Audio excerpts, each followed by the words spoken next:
אני אקריא את הלשון של רבנו בחיי, שם בפרשת מסעי. מה הסיבה שהקדוש ברוך הוא מצווה את משה רבנו לכתוב את המסעות? אומר רבנו בחיי, וזה אני קורא את לשונו, ועוד יכלול סיפור המסעות תועלת אחרת. כל מה שמשה רבנו צווה לכתוב את המסעות בסוף ספר במדבר, יש בזה תועלת אחרת, כי ירמוז לעתיד. זאת אומרת, לא רק לאותו דור שהם ידעו איפה הם היו, אלא לעתיד לבוא, לאחרית הימים, לגאולה האחרונה. ירמוז לעתיד, שהרי דברי הנביאים כולם, אומר רבנו בחיי, דברי הנביאים כולם, כל הנביאים כולם, פה אחד, מוכיחים שהגאולה האחרונה כדמיון הראשונה, כמו שכתוב בנביא, כי ימי צאתך מארץ מצרים, הראינו נפלאות. זאת אומרת שהגאולה האחרונה עתידה לבוא בעזרת השם במהרה בימינו. זה הלשון של רבנו בחיי, מסיים בציטוט מספר יחזקאל, והוצאתים אל מדבר העמים, שזה יהיה בעתיד לבוא, תכף נקרא את הפסוקים מבפנים, ומה שנראה שם, זה מה שהיה במדבר בגאולת מצרים, שעם ישראל עבר שם 40 שנה, וזה מה שיהיה גם בעתיד לבוא. בואו נראה את הדברים. אני חוזר על הפסוקים שקשורים לענייננו, והבאתי אתכם אל מדבר העמים, זאת אומרת, בגאולה האחרונה, באחרית הימים, שזה בעצם בימינו, ואנחנו נראה את זה תכף, שזה מה שקורה בימינו, אני אביא אתכם אל מדבר העמים, ואני הולך, ובראתי, לברר מכם. מה זה לברר? הכוונה לקחת חלק אל הגאולה העתידה, וכל השאר לא. ובראתי מכם המורדים והפושעים בי. מי זה המורדים והפושעים בי? על איזה פושעים הוא מדבר? על איזה מורדים הוא מדבר? מה שכתוב פה על אחרית הימים, כמו שראינו ברבנו בחיי, זה מה שיהיה בגאולה הראשונה, מה שהיה בגאולה הראשונה. שהקדוש ברוך הוא גאל את עם ישראל מארץ מצרים, והביא אותם אל המדבר, היו צריכים להיות 11 יום, ונשתהו שם 40 שנה, שכל הדור ההוא מתו במדבר. עכשיו צריכים להבין מה היה בגאולה הראשונה. בגאולה הראשונה, שנגאלו עם ישראל מארץ מצרים, נשתהו 40 שנה במדבר כמו שהזכרנו. למה? בגלל חטא המרגלים. בחטא המרגלים, בעצם, שיא האמונה של עם ישראל בבורא עולם, היה צריך לבוא לידי ביטוי, בזה כשהקדוש ברוך הוא מצווה את עם ישראל להיכנס לארץ ישראל, ולא לפחד מכל אומות העולם שנמצאים שם. ועם ישראל החליט משום מה, לא. אנחנו מעדיפים לקבל את לשון הרע של המרגלים, תוצאת הדיבה על הארץ של המרגלים שחטאו, ודיברו על ארץ ישראל לא טוב, ואמרו ונתנה ראש ונשוב המצרים, אנחנו מעדיפים לחזור לארץ מצרים. זאת אומרת, קרה פה משהו לעם ישראל, שהם העדיפו לא להמשיך עם הקדוש ברוך הוא.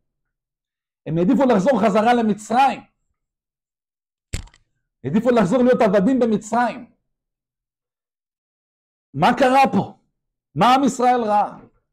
עם ישראל פחד מהיושבי ארץ ישראל. היה לו חוסר באמונה, אבל יש פה שורש יותר עמוק. כתוב בנביא בהושע, ואני מקריא את הלשון מספר הושע, פרק ב'. זה בעצם המשך. יש פה איזושהי המשכיות. עם ישראל במצרים כשנגאלו, כתוב בחז"ל ש4 מתוך 5, 4 חמישיות מעם ישראל מתו במכת חושך. 80% מהיהודים שלא רצו להיגאל, מתו במכת חושך. הם העדיפו את התרבות של ארץ מצרים, העדיפו את התרבות של הגויים, ולכן הם לא זכו להיגאל. כשהיה מכת חושך, מתו 80% מעם ישראל שם בארץ מצרים. ומתוך 20% שכן יצאו,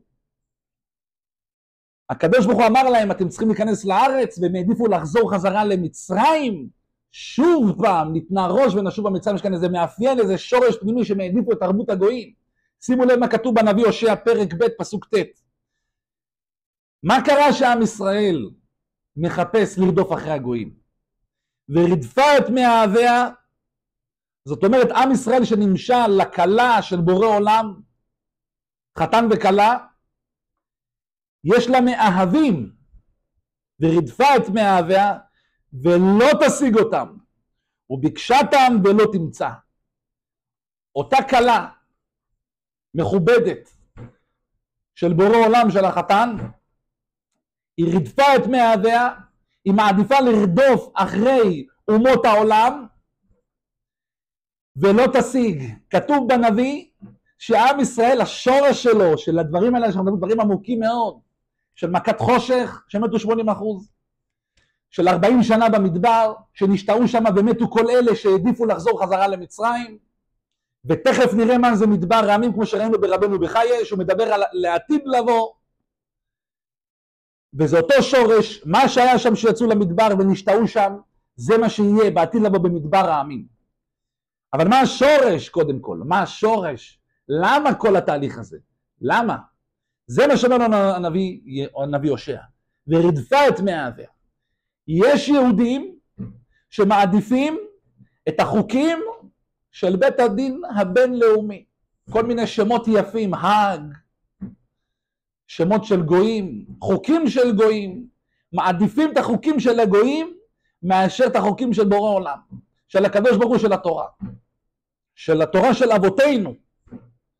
שלמעלה מ3,000 שנה אנחנו הולכים איתה, למעלה מ3,300 שנה. והנביא הושע חי בתקופת בית המקדש הראשון. הוא מדבר איתנו כאן על המהות, על השורש של עם ישראל. שיש כאן כאלה שרודפים אחרי מאהביה, הכוונה אחרי אומות העולם, בשביל להיות דומים לאומות העולם, ולא תשיגם. אני שואל אתכם, זה לא החדשות של ימינו? שיש רדיפה להיות כמו אומות העולם, ולא תשיגם. יש אנטישמיות. וכמה שיש יהודים שמחפשים להתייפייף בעיני אומות העולם, אומר הנביא, וזה מה שרואים מהם בחדשות, ולא תשיגם, יהיה אנטישמיות, ולעולם עם ישראל לא יהיה מקובל ב100% אצל משפחת העמים.